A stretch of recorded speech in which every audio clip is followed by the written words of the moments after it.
Hey everyone, welcome to Adobe Live. Thank you all so much for joining us today. My name is Cody and I will be your host for the next 2 hours. Today, we are joined by the amazing photographer, Andrew Foss. How are you doing today, Andrew? Doing great, Cody. It's great to be here. How are you? Yeah, absolutely. I'm great. Happy to have you here. Oh yeah. Well, before we get going, I wanted to remind you all that this week there are no creative challenges. However, instead, you can join us for our creative boot camp with Nick Longo. He will be doing a packaging design boot camp. If any of you have seen Nick Longo's streams in the past, you'll know he's an incredible brand identity artist. So yeah, do not miss that. Also, don't forget to follow us over on the Adobe Live YouTube channel to keep up with our streams and the community. And I also wanted to say hey to everyone in chat. Hey, RB, Sam, Oliver, good to see you guys. Sean, all the regulars, thank you so much. Steve, good to see you. And also, without further ado, we can hand it over to Andrew and he can show you guys his Behance and tell you a little bit about who he is and the kind of work that he does. Awesome. Well, thanks for that introduction, Cody. Like I said, excited to be here. A little bit about me before we get started. I'm a digital designer and product photographer by trade, but a huge passion of mine is photography. I've kind of been into it ever since high school, and I've kind of just carried that on through college and through my career.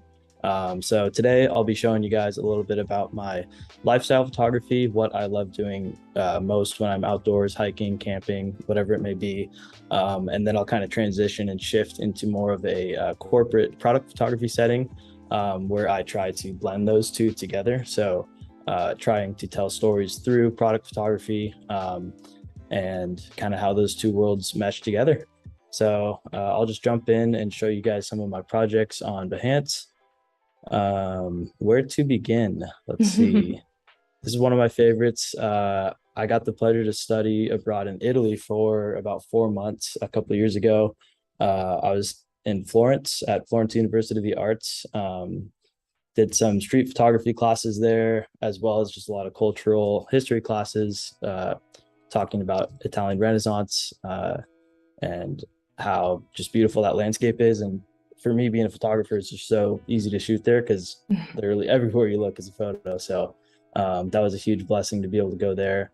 But I can walk you through a few of my photos.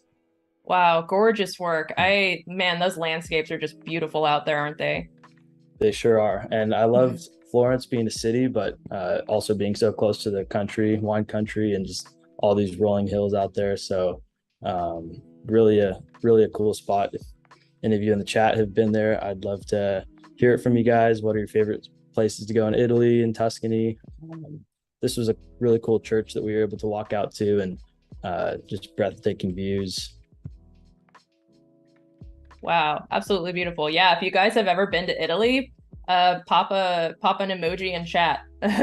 Just to put something in chat. Yeah, We I have just we love have the some layers. viewers. Sorry, go ahead. Oh, I was just saying, I love the layers that pop up as the sun sets, Oh yeah, especially in this photo. definitely. I was about to say, we do have some viewers from Germany apparently. So yeah, we got some viewers all over, so it's really awesome. Very cool. I did get to go to Germany while I was in Italy. I traveled to Munich over the weekend. I surfed the ice river there. So that was a crazy experience. Definitely one of the top 10 things I've done in my life. Yeah, would die to go for another trip to Europe. Just beautiful out there. Oh yeah, man, those sunsets are gorgeous. So yeah, I can walk you through a few more of my projects. As I said, I love hiking, and I love to tell stories through a journey. So I love picking up details from the start of a day to the very end, and kind of getting that whole scene, not just the destination, not just that epic landscape, but kind of the day in and day outs of you know strapping up to go out, getting to a shelter, and then kind of setting up camp and showing those in between stories, not just showing the destination. Yeah, that's awesome. It almost creates a documentary within the photos. It kind of just, like you said, tells the story of what it's like, almost like behind the scenes of like getting all the gear together and going on this journey through, even just like the way that you set it up on your Behance project, like really kind of brings you through the start to finish. It's really beautiful. Yeah, thank you. And photos can just tell so many different stories. I mean, if you document it well, you can really capture the essence of what you felt when you were there, and not just showing the destination, because sure, it may be a beautiful landscape, but if you don't show those in between photos, I feel like you're kind of missing out on just all those cool little details in between. Yeah, absolutely. Mike in chat said the journey is the destination. So that's right. Well said, Mike. Oh wow, that starry sky right there is really cool. That's great. Yeah, that was quite something to see, especially with the mountain. That's Mount Rainier in Washington State. Mm-hmm. So I love the juxtaposition between these two photos of kind of that blue hour post sunset, and then when the stars come out at night. Yeah, that's beautiful. Was this looks like a fire tower? Maybe? Yeah, it's a fire lookout in the Cascades just north of Mount Rainier. So to give a little bit of backstory, this was about a couple years ago in Washington State. Me and a couple of buddies just drove up to a fire lookout for the night, and it was about a 3-mile hike to get to the top of the fire lookout, and we got there right about 5 p.m. So we didn't have a ton of daylight. We kind of hustled up to the top of the fire lookout to get there for sunset, and then just stayed there the night, and then packed up at sunrise the next morning. But yeah, honestly, the best part was just seeing all these stars and being able to sleep just so out there in the middle of nowhere. And then sunrise the next morning, just, I would say, even better than the sunset, just waking up to that sunrise with just layers and layers of mountains. One of our viewers, Clever in chat, said, "I love you, Mount Rainier." Pacific Northwest is beautiful. Yeah, it's pretty hard to beat up there. Also, one of those places like Italy where it's just so photogenic everywhere you go. There's literally a mountain everywhere you look. I went to school in Seattle at Seattle Pacific University, and I wouldn't trade it for the world, just because how scenic those landscapes are. Just being able to get out and do this for, a day or two, go out in the mountains and hike, and then come back to a city. It's pretty unique.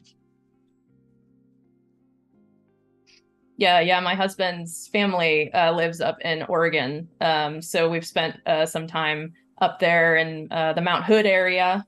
We've been up to Mount Hood a handful of times and stuff. Yeah, the Pacific Northwest is so beautiful. The huge pine trees that you just kind of never see anywhere else. So really cool. A few people Oregon in chat said, a few people in chat said they've been to Mount Rainier. So yeah, cool. That's awesome.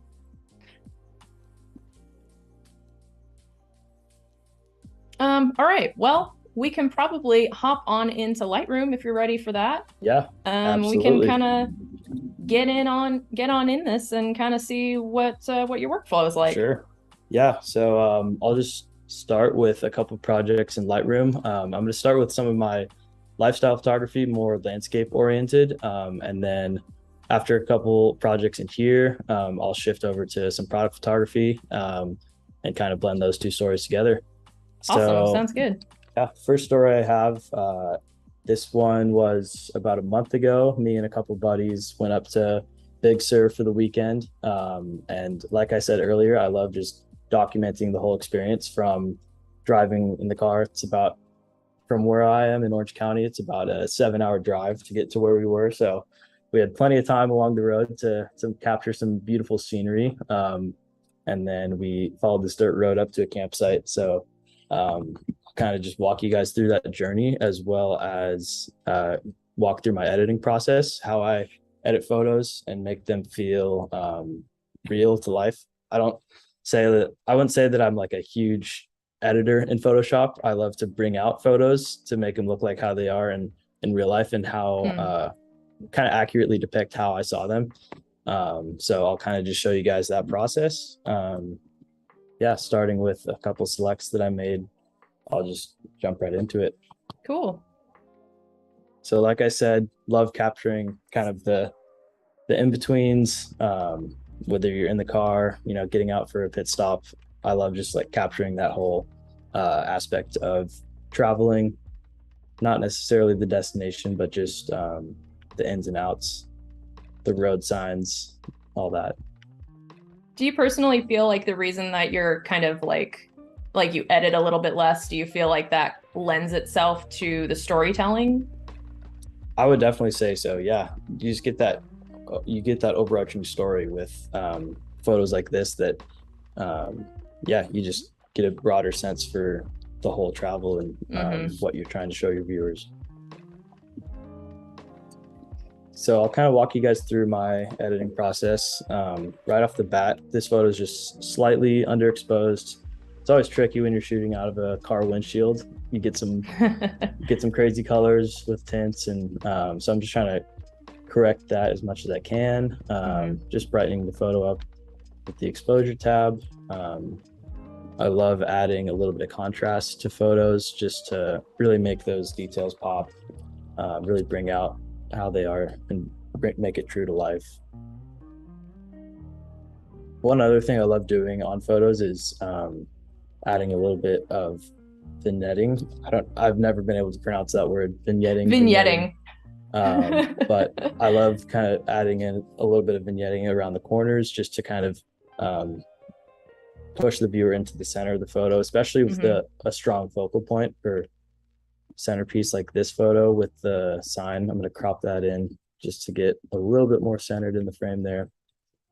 But yeah, I love kind of just zooming in to point the viewer towards the focal point. And it also gives the photo kind of a retro look that I love going for. As well as, I guess I should say there's two ways that I like to approach photo editing. One aspect of it, I love just making it really natural, really true to life. And then another kind of avenue that I like to take it, I love going more of a film look to the photo. So I could add a little bit of grain here to the photo if you scroll down to effects, and that really just gives it a grainy, filmy look to it, as well as the vignetting. It just makes it feel a little bit more retro, kind of has that more of a storytelling element to it that I really love. I feel like adding grain always kind of adds a little bit of character to it, and there's something about adding the texture that like makes it even more feel a little bit more true to life. Like when I add like grain texture to my artwork, there's just something about it, like it makes it almost feel like it's print. Yeah, it feels more tangible. Yeah, exactly. Yeah, that's a good word. Yeah.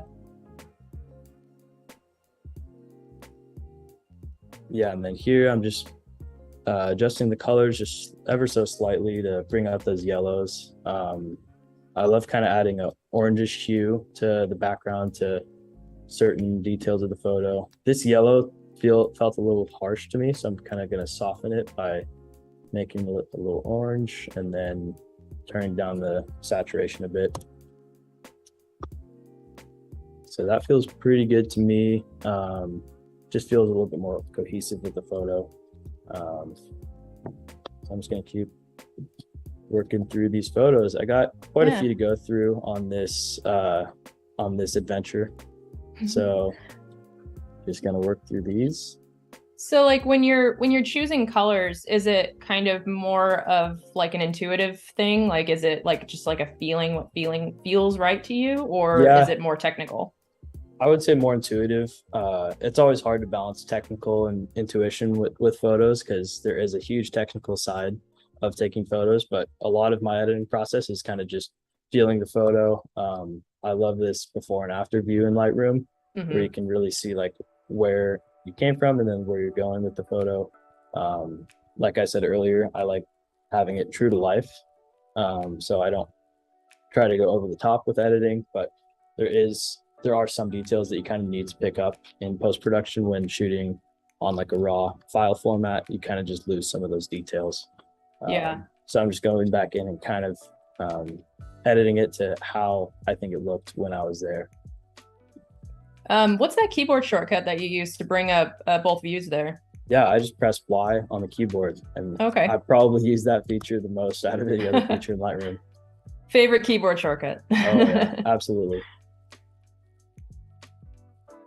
Sam in chat is asking, do you use auto adjustments much, or do you have a more specific look that you're going for? That's a good question, Sam. I don't use auto adjustments a ton just because I like to be in control of what I'm editing with the photo. Sometimes when I do an auto adjustment, I feel like the whole photo gets changed and it Yeah. kind of throws me off. So I like just making those slight tweaks by hand. It does take a little bit longer, but I think it pays off in the end. Also, if I'm doing multiple photos with similar exposure settings, I'll just sync those settings together so I'm not going into every single photo, which I'll show you guys in a little bit. For instance, on this one, I'm just going to bring up the vibrance a tiny bit because I feel like we're losing some of those colors in that original file. So this water in Big Sur and the Central Coast is so blue, especially if you get it on a clear day. So really want to showcase that. And then same thing with the yellows. I want to make those feel a little softer, a little more just easy on the eyes. So we're going to do that. I think I'm also going to crop in this photo. There's just a kind of a truck bed in the back of that photo that is a little distracting. So I'm just going to crop it in a tiny bit. That feels good. And yeah, just making a few subtle tweaks with the color, with vibrance, with contrast, so you really get that photo to pop and come to life. Yeah, that water looks so much better in that one. You can really see the gradient of the colors in that now. Yeah. So these are a couple of my buddies that I went with, Johannes and Hunter. I love just kind of getting behind the scenes shots of my friends and really documenting that experience as well. Because if in 5 years from now, I go, oh, who did I go on that trip with? I can just look back and go, oh yeah, these guys. Oh yeah, I love that shot through the window there. That's great. It kind of adds a bit of depth to the photo. Yeah. Yeah, I always try to look for that when I'm shooting, whether it's a foreground detail, whether it's like a landscape and I just point my camera a little bit lower and get some flowers in the foreground, or in this instance, all I had to do was step behind the car and shoot through the window, kind of just add some depth. Now I'm just thinking outside the box a little bit there. Add some visual interest to it. So I'm just going to go in here, add a little bit of contrast. I think a vignette on this photo would work really nicely because it kind of already has that natural vignetting with the blacks in the photo. I'm just going to go in here, and that kind of feels to balance the photo because the right side of the photo is a little brighter. So I'm just going to go in, vignette that a bit, and then that just all feels a lot more balanced. And it's pretty central focal point as well. So I'm going to leave that as is. I might add a tiny bit of, actually I might add some dehaze to the photo, and that kind of just, especially if you're shooting through glass or shooting through a couple of windows in this instance, it just makes it a lot easier to see through things. Right. So that feels good to me. Craig in chat. Yeah, sure. I was about to say, ahead, Craig in chat saying, do you ever level out your horizon? That's a good question. And honestly, that's something that I totally missed in this photo. I could level out the horizon if I felt like it, but I think in this instance, I'm going to leave it as is because there's not a total like clear horizon from left to right.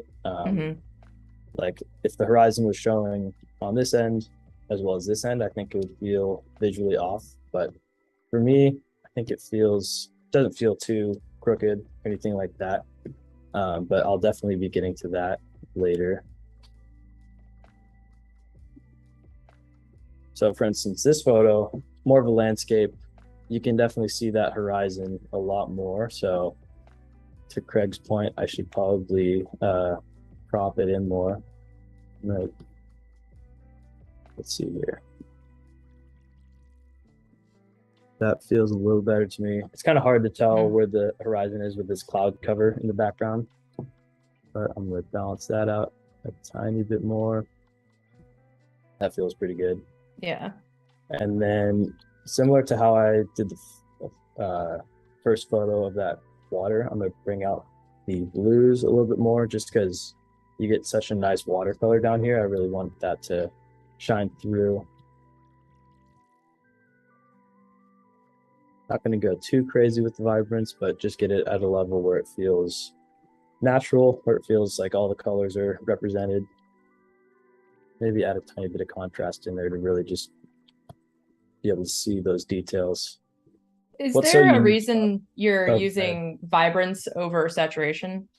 I tend to like to use vibrance just because it feels a little less intense than saturation. I don't, like I said, I don't know a ton of the technical features behind Lightroom, but in my experience with it, vibrance has just felt a little bit more subtle, not as like sharp and drastic as saturation. So I like using that. I could, if the photo was really, you know, didn't have a ton of color in it, I might also tweak the saturation just to really get those colors out. But for this one in particular, I feel like the colors are pretty there. They're pretty prominent. So I'm just going to boost that vibrance just a tiny bit. Mm-hmm. And then same thing with those yellows. I really like adding that orangish hue just to make that kind of has that film look to it almost with an orangish yellow. I like where that's at. I'm also going to add a little bit of clarity just to showcase this road a little bit more. What's so unique about Big Sur is that you get PCH running all up and down the coastline, and it's just one of the prettiest drives you could ever take. So yeah, I think adding some clarity really helps just push that detail out. Oh yeah, kind of like sharpened it in a way almost. Yeah.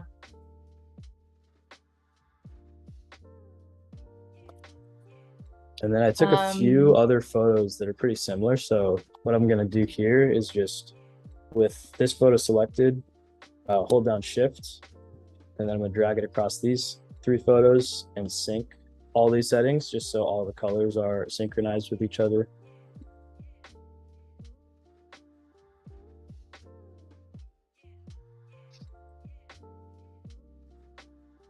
Wow, that's very cool. Yeah, so it really cuts back on your workload, right? Definitely. Saves a lot of time. Yeah. Yeah, all those shortcuts in Lightroom, they're so handy and they definitely save me a ton of time. How long does it take you usually to kind of go through a trip's worth of photos?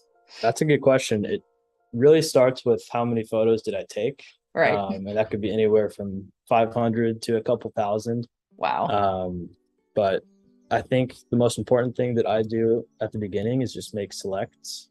So in this instance, I took about, I guess I only took a little under 300 photos, but the most important thing you could do is really just go in and rate your photos. So what I do is the star rating. I usually just set them all to 4 stars, and that way they're all there in one place. I can see kind of my workflow and see, okay, I have 30 photos to edit. How much time do I really want to spend on each photo? And then I can go in from there and, make those batch edits like I did in this instance. And that just cuts the workflow in half, it feels like. Sam in chat is asking, where did you go to college? You mentioned you went to college in Seattle. Yeah, I went to Seattle Pacific University. Yeah, awesome. And what did you graduate with? Yeah, great question. I graduated with a visual communication design degree, so more graphic design focused. And then I minored in digital media, so a little bit of video, a little bit of photo. Nice. But yeah, graphic design is my main kind of work, but I love doing photo any chance I can get on the side. And I've kind of implemented more and more product photography into my design job. So cool. I'll talk through more of my career and profession in a little bit, but yeah. Awesome. This photo, I'm just bringing out a few of the shadows. My friend Hunter is a little in the shadows here, so bringing out his facial expressions, having him get the shot. Mm. Yeah, I love those candid photos of your friends. That really, having the candids really adds to the storytelling, definitely. Totally. Yeah, we were all pretty excited when we came across this view. I'd been to this spot one other time and it was all cloudy, so you couldn't really see the coastline. You couldn't see PCH in the distance. It was still super beautiful because those clouds made it look like the mountains were just floating and you're just on a island in the clouds. But yeah, it was pretty spectacular seeing it this time with just clear skies. And then again, I love getting those foreground shots. As beautiful as this landscape is, it doesn't really need anything else, but I love just adding a car in the background or in the foreground, just adding a little bit more to the photo, more of a storytelling piece. Yeah, it kind of adds to the layering, and kind of almost just gives the landscape a subject too. Like the car is the subject. Gives it more depth, gives it more of a subject.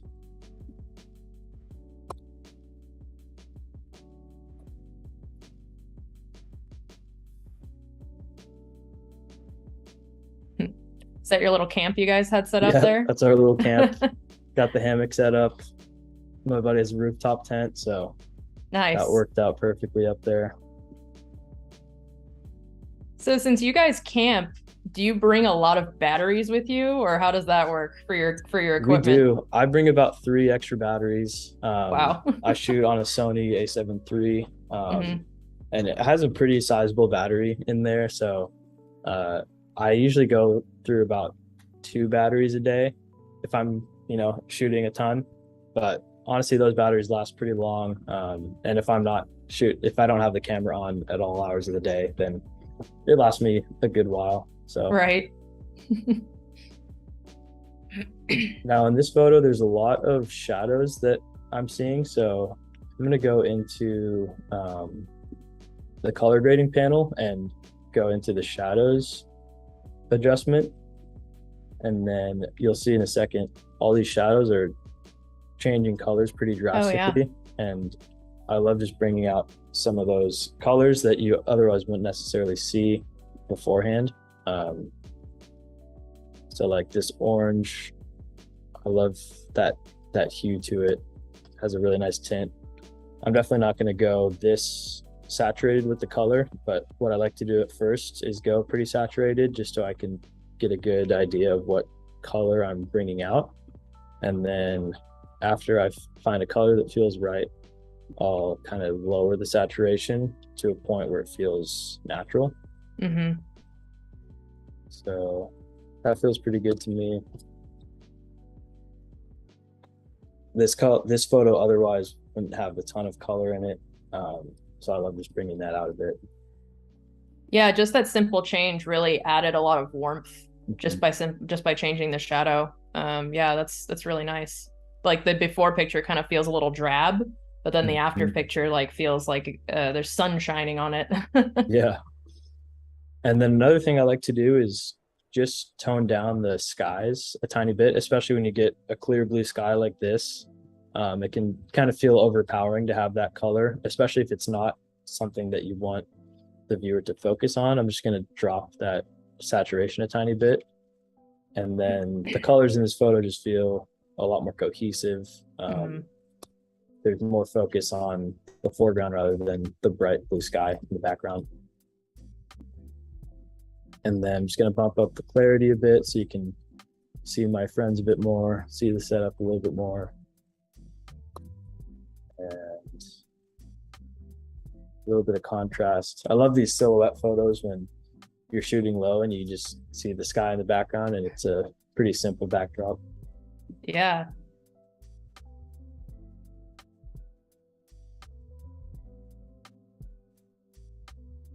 And I think this is one of my favorite photos of the trip. I love how this road just kind of goes to the edge of this hill and stops there, and then you get that coast, or you get that ocean in the background. I'm definitely going to level the horizon in this picture, which I think I must have already done at some point, but let's just go back in there.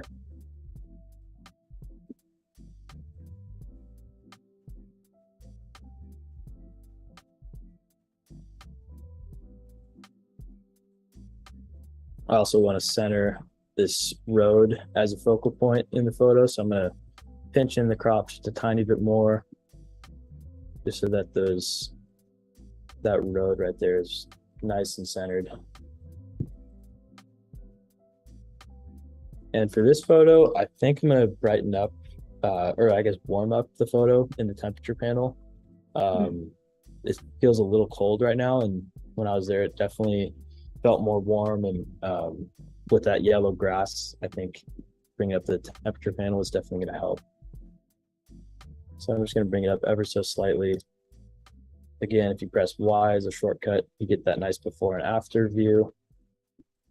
And it doesn't feel too drastic, the edit I made, but I think it just helps make it feel a little warm, a little more inviting.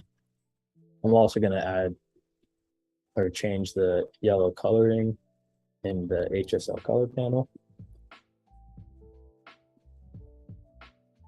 Do you feel like you have a tendency to lean more towards warm colors or more towards cool colors when you're editing? Definitely more towards warm colors. Yeah. Especially because I'm in a warm environment, and if you're going up to Big Sur in the middle of the summer, it's probably going to be pretty hot and warm. So yeah, I just want to show that show the feeling that I kind of had when I was there, as well as just accurately depict the colors. If it was a winter scene and there's a ton of snowfall, I'd probably tend to just make the photo a little cooler, just naturally. And that's kind of where the intuition goes into photo editing. It's like, what did I feel when I was there at the scene?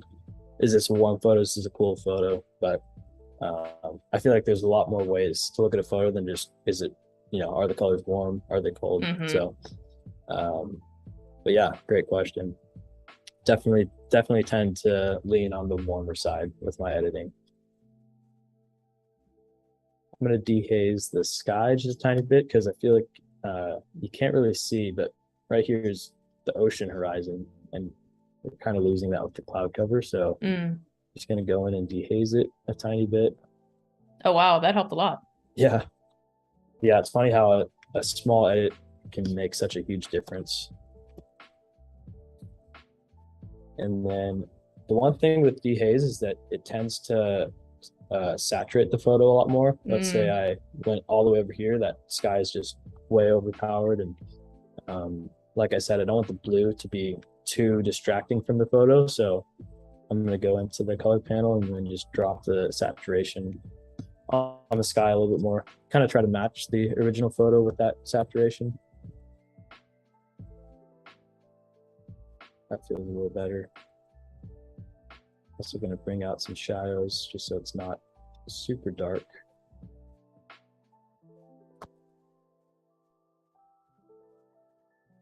There's also a touch of green in these trees I want to pick up, so I'm gonna boost the saturation on those.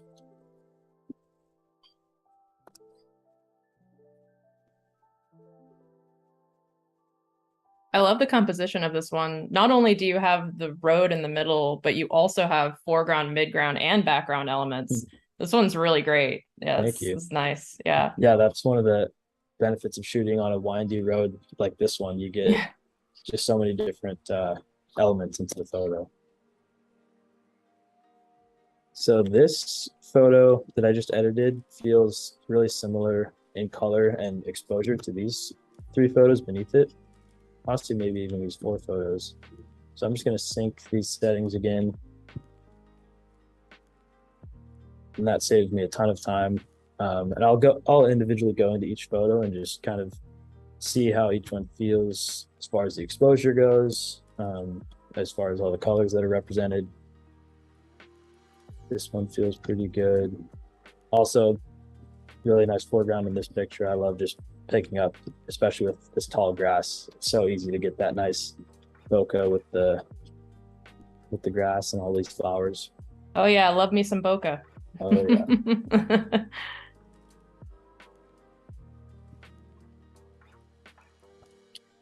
Sam in chat said, I'm in the LA area and looking to explore more for photo purposes. Do you have any favorite places for photos close to SoCal? Yeah, great question. Close to SoCal, Let me think. I'm in Orange County, so I'm a little biased. I love going down to San Clemente. San Clemente Pier is a really pretty place to shoot. You can get some nice surf photography there. You can go down to San Onofre State Beach. There's some really pretty cliffs down there. Um, yeah, anywhere. I feel like Orange County is such a picturesque location as well. If you just get a little outside of the suburbs and or to the beaches, there's just so many pretty coves to discover.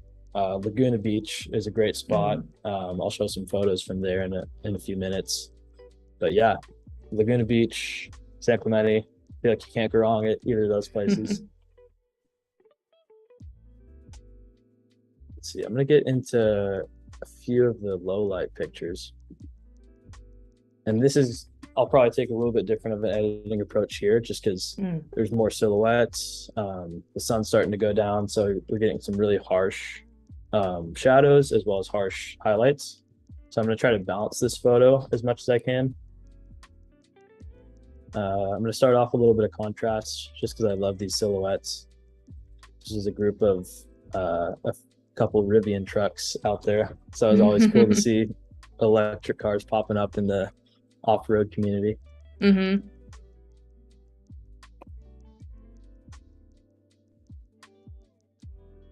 yeah, just trying to balance the photo as much as I can. I feel like we're losing a little bit of that detail in the shadows, and then these highlights are really prominent, so I'm going to drop these down a tiny bit so you can see that horizon more. Make sure that horizon level is straight. And then the colors in this photo feel, I mean, there's definitely a lot of yellow and orange, so I don't feel like there's a huge need to go into the color panel on this one. I think I'm just going to boost the vibrance a tiny bit to really bring those out. Oh, yeah. But the colors feel pretty spot on this photo. There are a couple, I think, camping signs here, so I'm going to quickly mask these out just to kind of take those away. So I'm going to go into my brush tool and then do healing brush. Actually, cloning brush might be better. Let's try it. And then I'm just going to drag over what I don't want to be seen. And so easy. That worked pretty well. Never an issue using the brush tool. And then this one, done. Awesome. Yeah, that really helps keep your focus on the subject and not get distracted by too many other little things around. And it also helps when it's a small detail in the photo that can be easily blended. For this instance, it's just in the grass. I could, take out this whole tree if I wanted to. It's just such an easy tool to use. That makes a big difference in the end.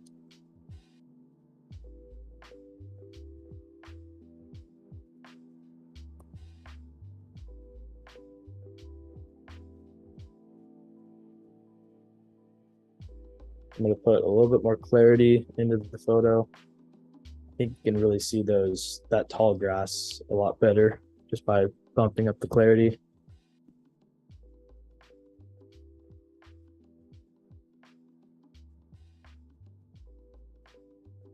All right, I like where this photo's at. Let's keep moving. Yeah, that looks great. I have another question actually, kind of related to Sam's question earlier about locations. How do you guys scout locations? Like, how do you find them? You just Google map it? That's a good question. A lot of trial and error. This spot in particular, it was up like a 15-mile dirt road in Big Sur. So a lot of like Google Maps, satellite imagery, and just trying to figure it out as we go along. And that's kind of part of the journey that I love doing, is just figuring out like where to go and kind of doing things on a whim, not necessarily planning like, all right, we're going to stay at this location tonight. It's more so just like seeing where the road takes us. And if this fire road is open, we'll go up it and hope for the best. So that's one of my favorite parts about travel and adventure photography. It's like you never know where the road is going to take you. And as much as you plan for certain locations and certain scenes to get. I feel like a lot of the best shots I've ever gotten are just spontaneous, you know, Yeah. ending up at a location that I wasn't expecting to get to.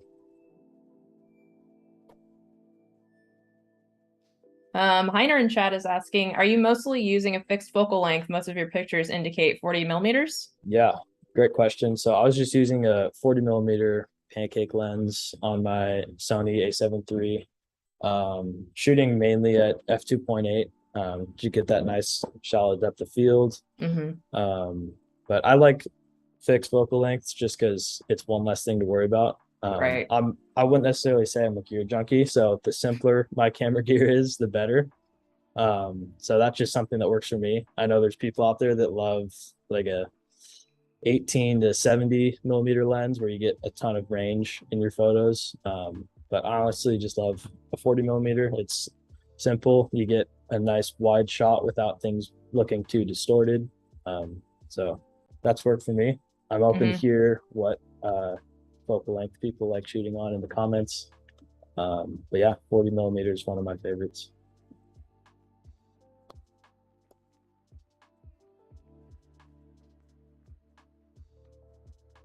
So same thing with this photo. I think the highlights and the shadows could be a little bit more balanced. I'm just going to drop the highlights a little bit more so you can see that beautiful horizon, and then as well as bring these shadows up so you can see more of the foreground.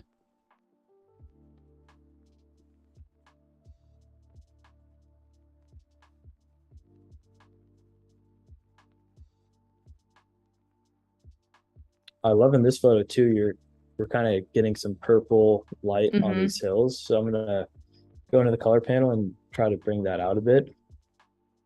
Bring it all the way up, you can definitely see there's some nice color in there. I'm just gonna boost that a tiny bit.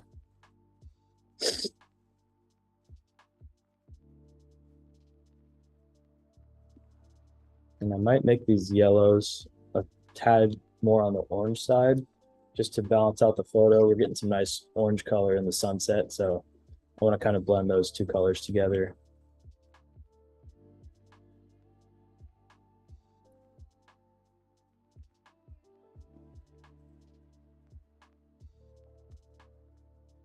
I also really love about this photo that you have some nice complementary colors going on just naturally. The blue from the ocean and the orange from the grass. It's kind of just like really balances out and it just looks like just really pleasing to look at.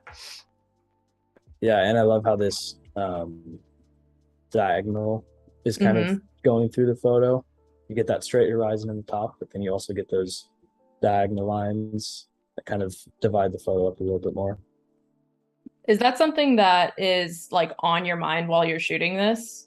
Like when you're composing the image, are you thinking, oh, I love that diagonal line, or composition's a big part. I'm trying to think in this photo, there's no like, I wasn't necessarily using the rule of thirds. I guess the sun kind of lined up nicely and is in the third of the photo.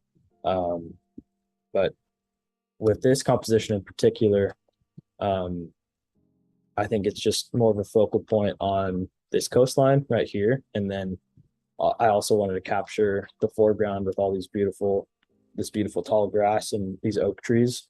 So I just wanted to capture all of that in one photo, and the way it was composed it kind of fell into place that way. I guess I should say. Here's a few more low light photos.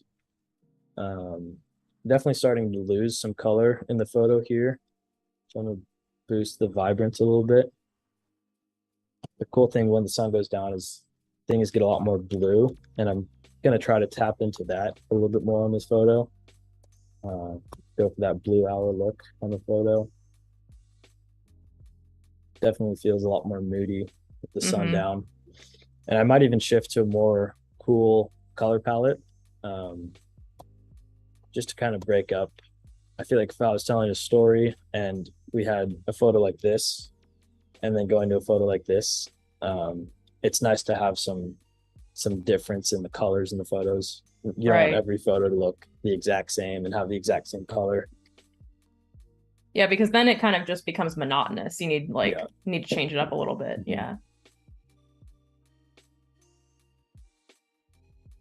So I'm gonna go into the shadows adjustment, and I might drop in some bluish green hue to it. I like this color because it has sort of like a film look to it. Um, I might even throw on some grain and go for more of a film edit direction on this photo. Yeah, I like that green. Feels very nostalgic to me. Yeah.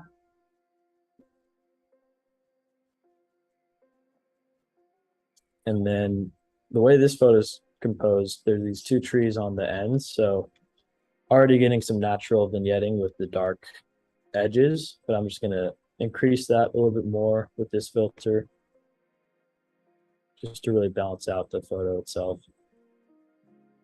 It feels a little dark, so I'm gonna bump the exposure just so we don't lose any detail on that little cove down there. But you can Oh tell yeah. already there's a ton of color adjustments on this one. I think what would really make this photo feel more like film is if I just added a bit of grain, Mm. and we already get that look to it.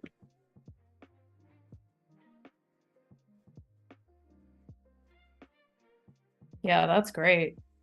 But yeah, I like where that one is. Definitely getting a lot more color than from what we started with. Mm-hmm.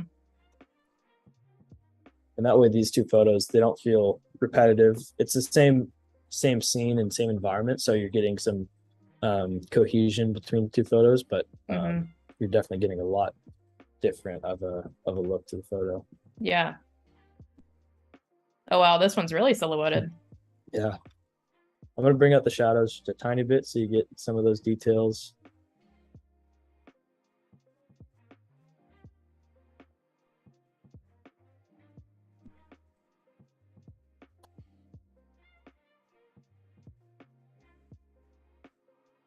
I think Are on all this of one we these can. Oh, go all ahead. right, go ahead. I was gonna I say I was just think on this one I think we can get some more color on the mountain range. So I'm oh gonna yeah. bring up some of those colors. I was just gonna say, are all of these candid shots like true candid, or do you guys like pose for each other in your shots to make it look like candid? I'd say 90% of the time they're candid. Like in this photo, I didn't necessarily say like, oh, go point at the distance. I think he was probably like pointing at a star or something. But yeah, that's a good question. I try to go for uh, more candid than posed, just to make those photos feel more true to life. And um, when I'm working, it's different because we kind of have to go for like uh, a certain look or a certain activity that the model might be doing. But if I'm Mm-hmm. just out there shooting with my friends, I try to just be as candid as possible and um, yeah, have that environment feel uh, real and not staged in any way. I Yeah. think on this one, I'm going to add some color in the shadows just because we can definitely throw those in and add some more detail. There was definitely some purple on those mountains earlier, so I kind of want to go back to that a little bit.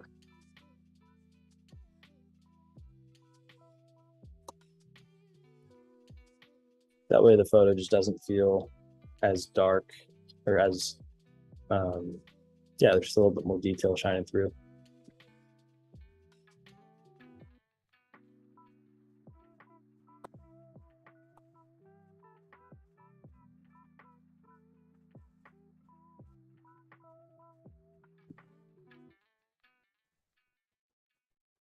This was a cool photo. It was from the next morning. We woke up and there's a car just taking off. I'm gonna crop this a little tighter just so you can see a little bit more of those details.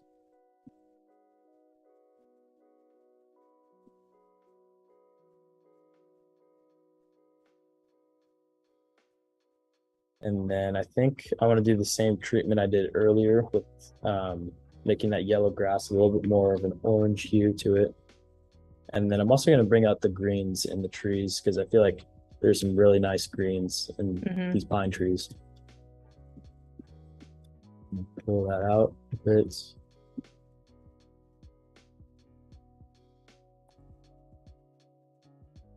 Maybe boost the vibrance a tiny bit more. Really get those greens and yellows to pop.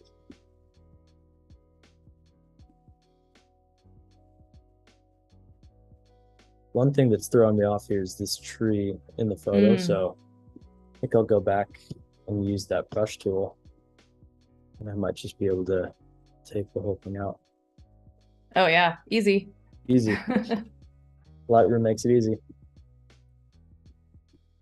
It helps when you have a completely clear blue sky. Yeah, it's a little tricky if there were clouds in the sky because then you'd have to match those clouds together. But when you just have either a field of grass or a blank blue sky, it's really easy to clone things out.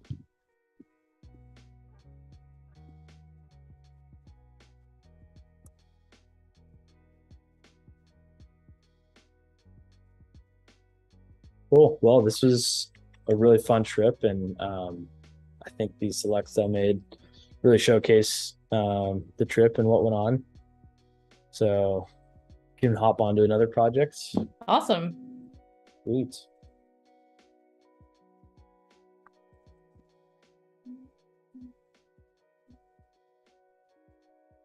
And also, if you guys are watching on YouTube and Behance, thank you all again so much for joining us today. We are joined by the awesome photographer, Andrew Foss, and he is just like bringing us through his camping photos. And also we're going to be going over some more corporate photos on that end.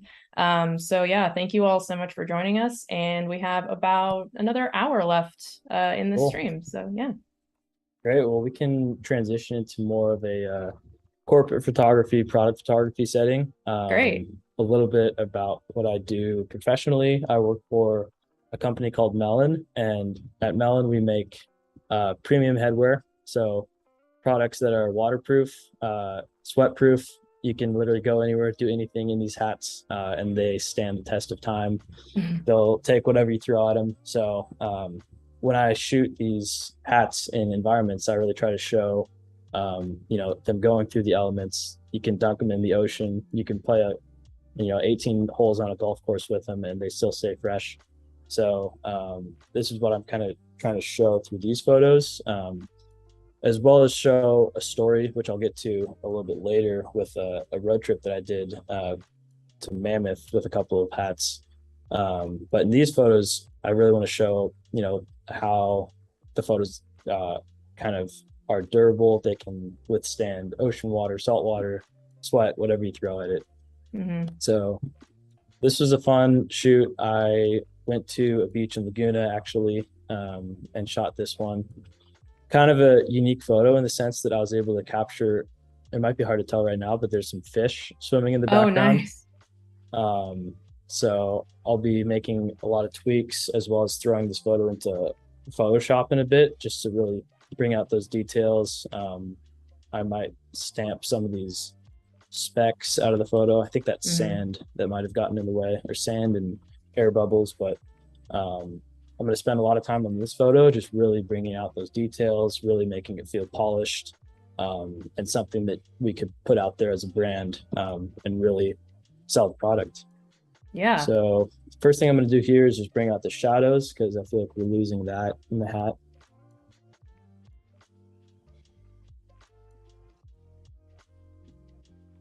And I just want to get this photo into a good place where it feels pretty refined, and then we'll make those final tweaks in Photoshop with a filter that really brings out the detail, really just brings out detail the hat as well as the ocean and the fish in the background.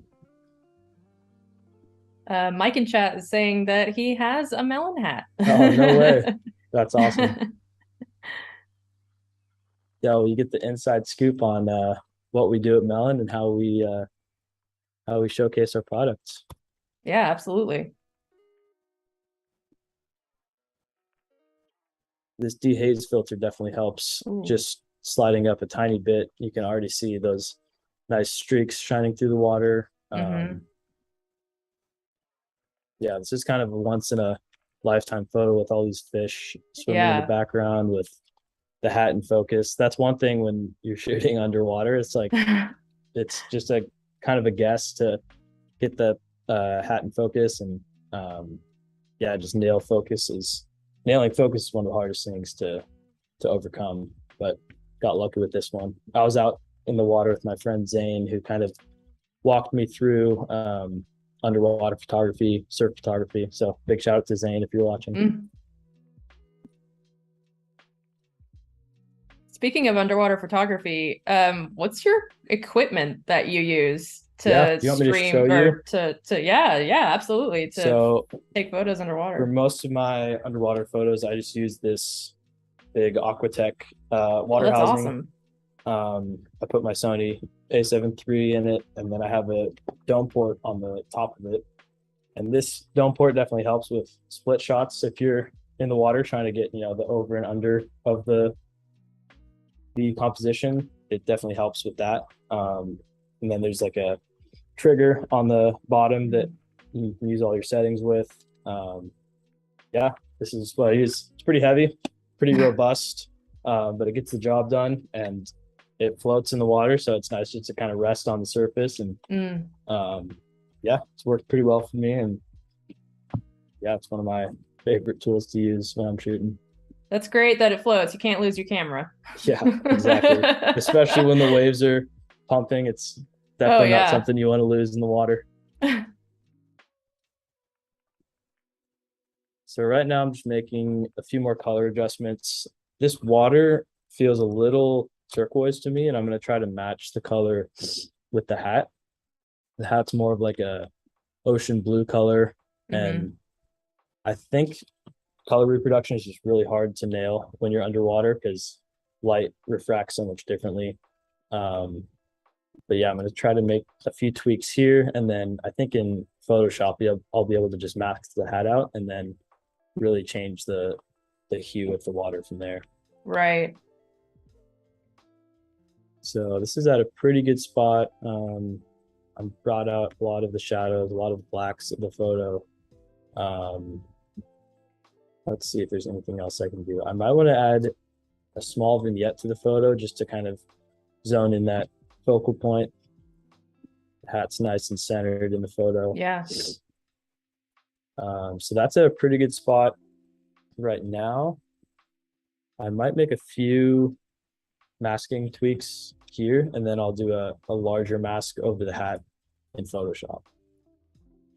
So I'm just going to go in with my brush tool, and all these small spots I'm just going to get rid of. I kind of like them on the outside of the photo in the ocean, but when it's on the actual front panel of the hat, it feels a little distracting to me, especially when you're trying to sell a product. You don't want, any other outside elements detracting from the product itself. So I'm just going to get rid of these real quick, all the major ones.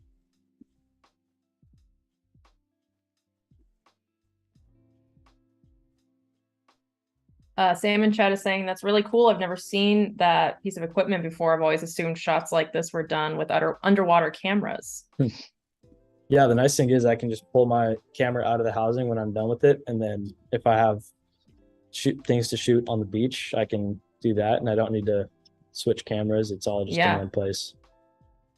Less equipment that you have to bring. Exactly. Yeah. Yeah, definitely a whole completely different realm of photography that is an ongoing learning process is underwater photography, getting those focus settings down. So if anyone has in the chat has tips for underwater cameras and photography, I'd love to hear it. Yeah, does anyone in chat do underwater photography? Have you ever, or are you interested in doing underwater photography? I'd love to hear what you have to say in the chat. That would be awesome if we had some more underwater photographers, because I feel like they're kind of rare. Like it's a very specific niche of photography. It's like a specific skill.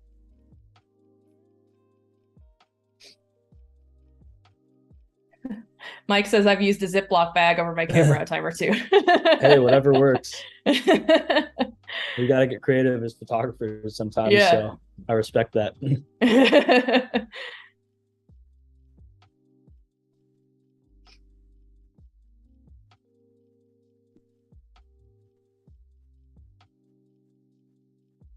I feel like the vignette really adds to the feeling of being underwater too. Mm-hmm. Like it kind of gives that almost like a fisheye feeling, like Yeah.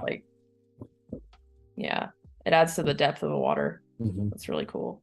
So I'm just going to take out a few more major spots, and then we will import this photo to Photoshop and make those big color adjustments and detail filters in Photoshop next. All right, so that's at a place where it feels pretty good. I still want to leave some of the details there just to make it more natural looking. But all we have to do here is right click, and should be a Photoshop option. Edit. Should be. There you Photoshop. Go. Found it. It always goes away when you're streaming. That's just the So yeah, another huge benefit of Lightroom, you can just put it into Photoshop and then it'll export when you're done with it. And if there's a really heavyweight edit that you need to make to a photo, it's just easy to do in Photoshop rather than Lightroom sometimes. Mm-hmm.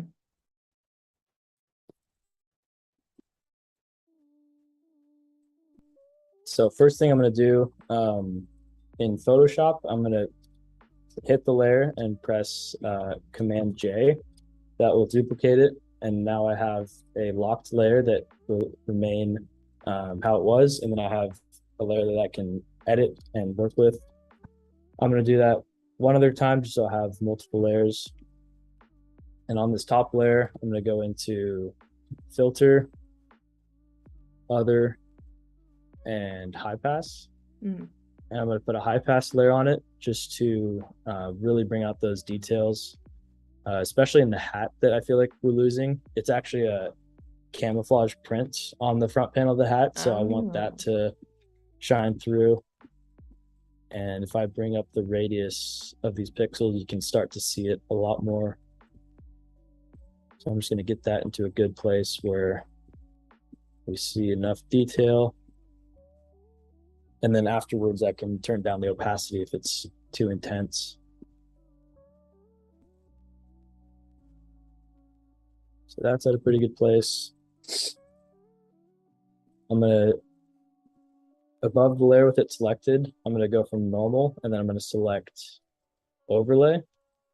And that way, this high pass layer is on top of it, but it's transparent, and you can see the hat a lot better now. Yeah, it's way more clear. Wow, that did a lot. So especially in the logo, you can read it a lot easier. You can see a lot more details in the water. You can see those fish a lot more. I was going to say you could drop the opacity, but I might not need to even drop it that much. Let's see here.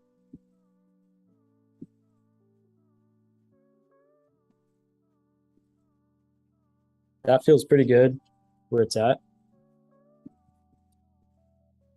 I like that level of detail. Still feels relatively natural. Now I'm going to copy this layer again, and I'm going to mask. Let's see, I'll put it right here. I'm going to mask the hat out, and then I'm going to change the color of the water to match more of the front panel of the hat. So let's go into our smart mask.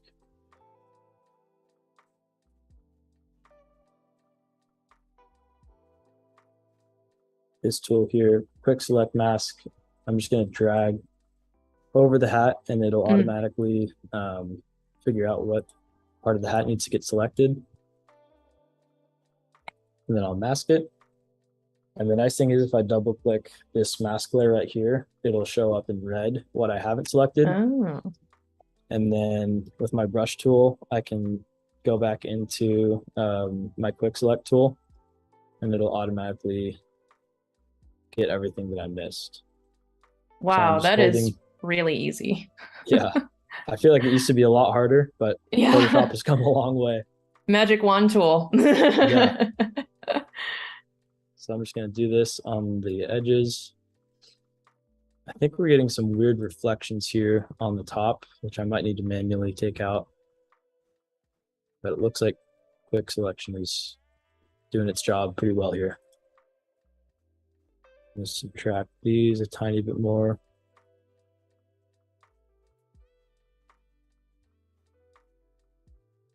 And the top of the hat doesn't matter as much because there's not as much color on that top portion. It's just kind of black and white.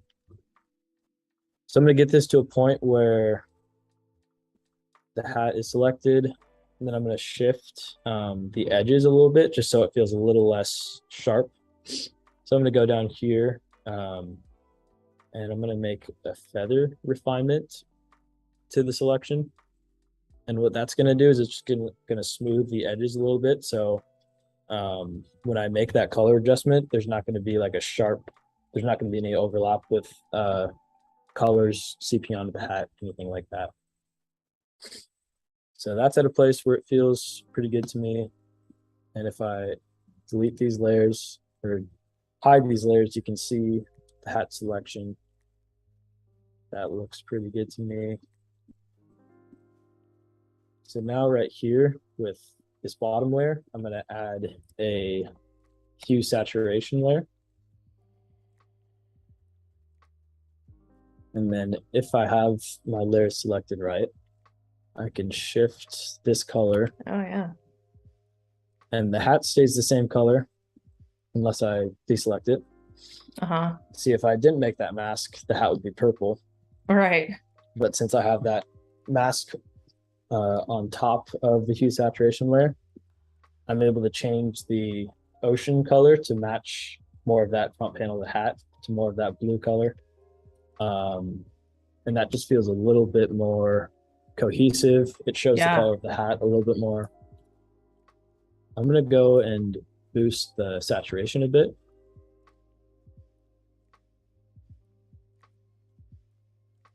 That's at a point where it feels pretty on par with the other color.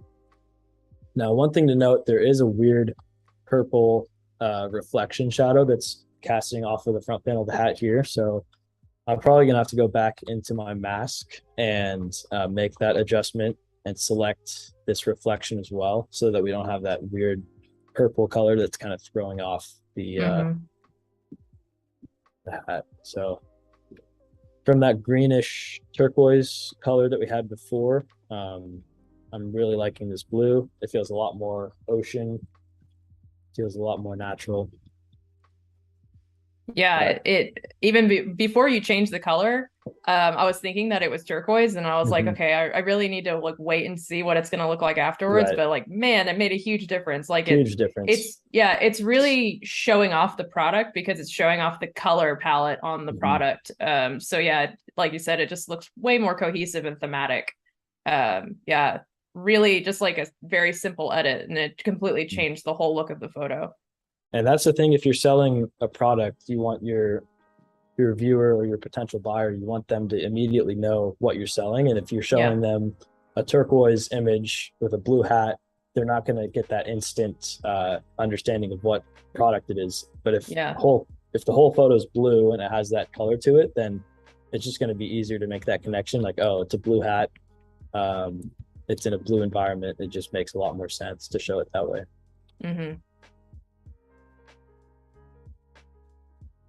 So right here, there's a few reflections that have that blue color to it. And when I made that adjustment layer, it turned it purple. So right now I'm just editing that, adding it to my mask selection. And then we'll probably need to feather it quite a bit because it's going to have some interesting outlines on it if I don't. Right. That honestly looks pretty good to begin with. Might need to refine it a tiny bit more, but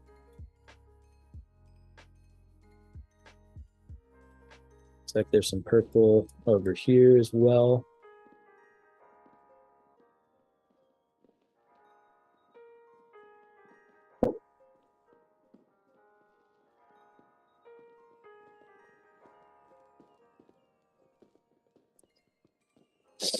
So I'll go in and feather that as well.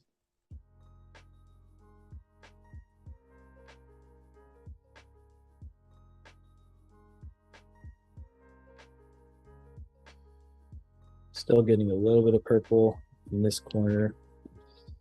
So I'll make that edit really quickly. A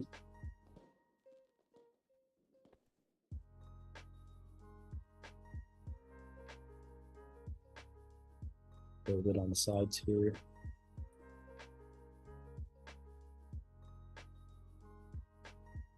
And from a distance, that feels pretty spot on. I think, yeah, changing that blue color went a long way from what we started with.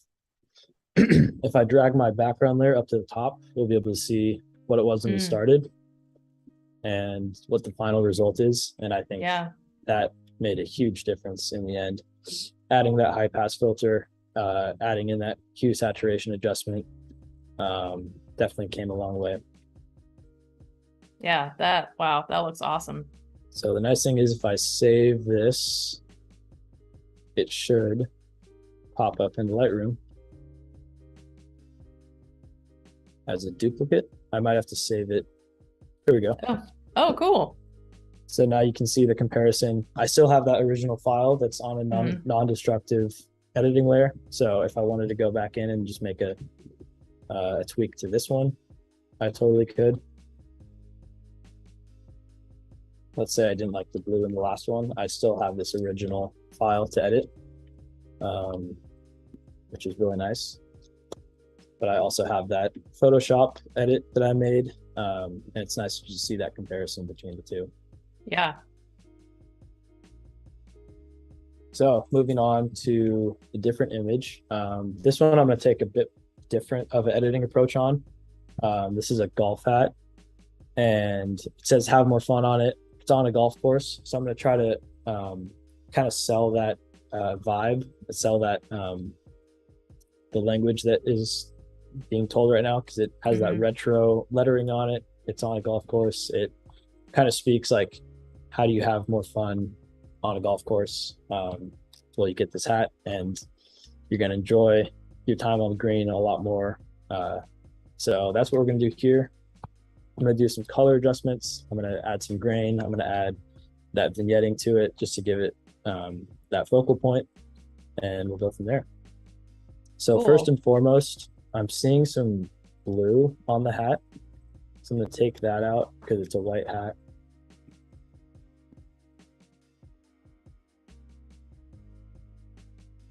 And already just taking the blue out definitely helps a lot, because the only two colors on this hat are white and green. So we don't want any other colors detracting from that.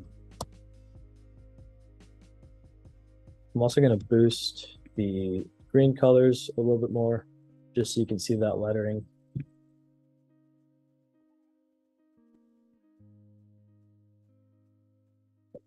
And like I said, I want to go for that retro look. So I think with my greens and yellows, I'm going to change the color tones on those a bit to feel a little bit more older, a little bit more nostalgic. So you can see already, just changing the greens and the blues, how different the photo feels.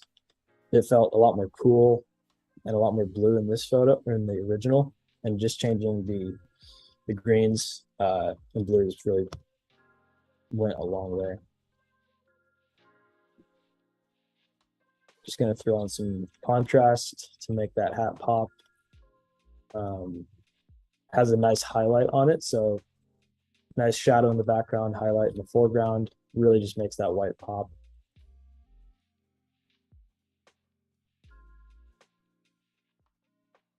If there's any golfers in the chat, let me know.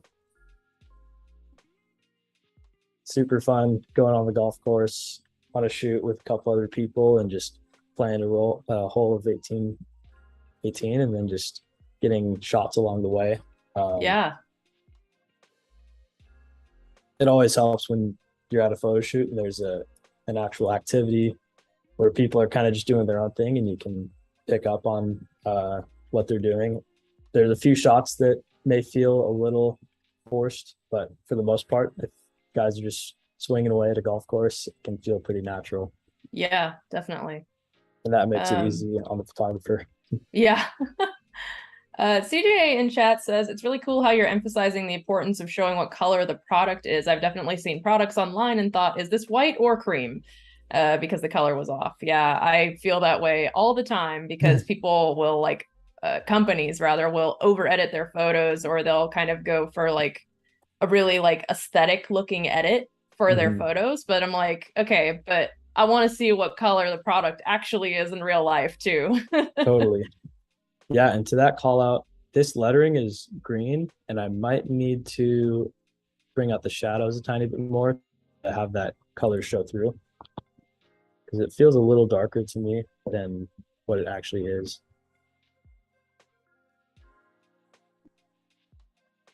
Adding some clarity slider also helps just to bring out those details.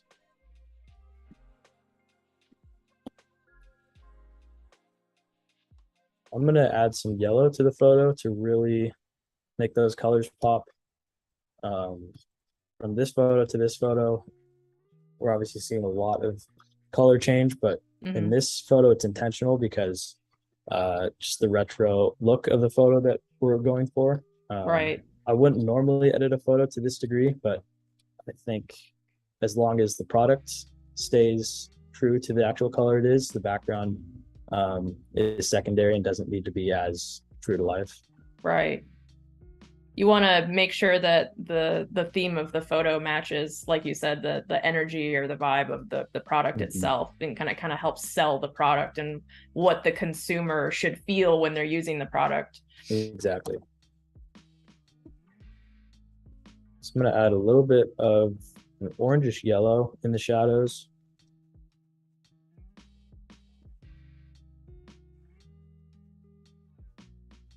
Nothing too much.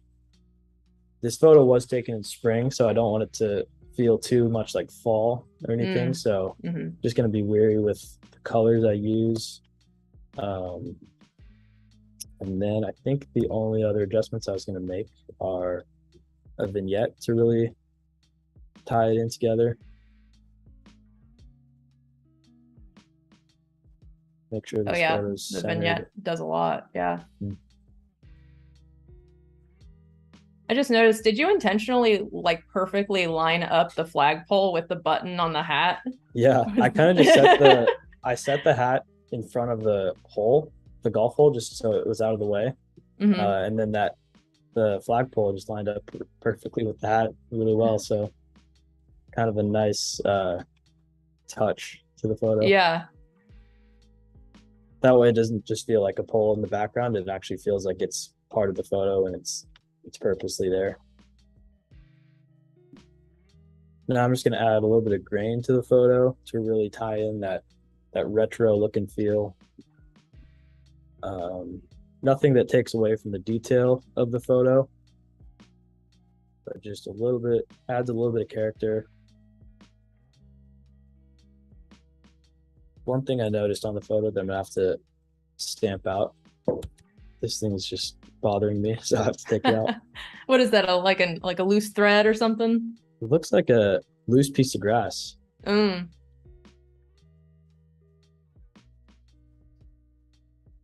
Salmon Chat says I've done my fair share of mini golf in my days. Awesome. Gonna go wear melon hats on a mini golf course. There you go.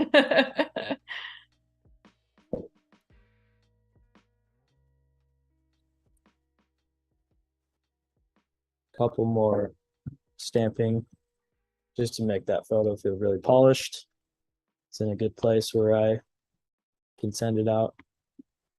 I don't know if this is a person or a flag in the background, but this color red is kind of bothering me. So I'm going to go into the color panel and I'm just going to turn down the saturation on that color. And it's still there a little bit, but it's just less prominent. Yeah. And yeah, now the photo is, in my eyes, pretty much there. Came a long way from where we started. Still shows the true color of the hat, but just sells more of a story, more of a vibe, and that's what we're going for.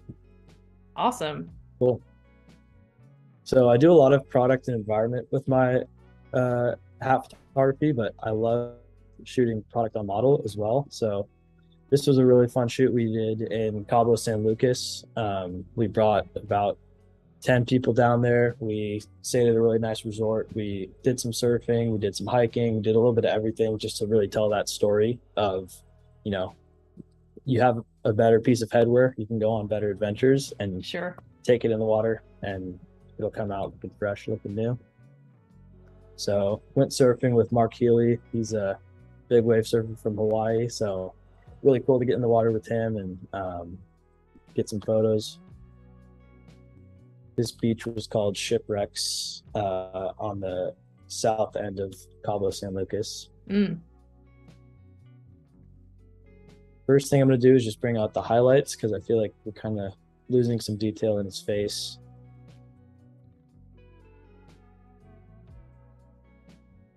He's staying nice and in the shade wearing his hat. So yes.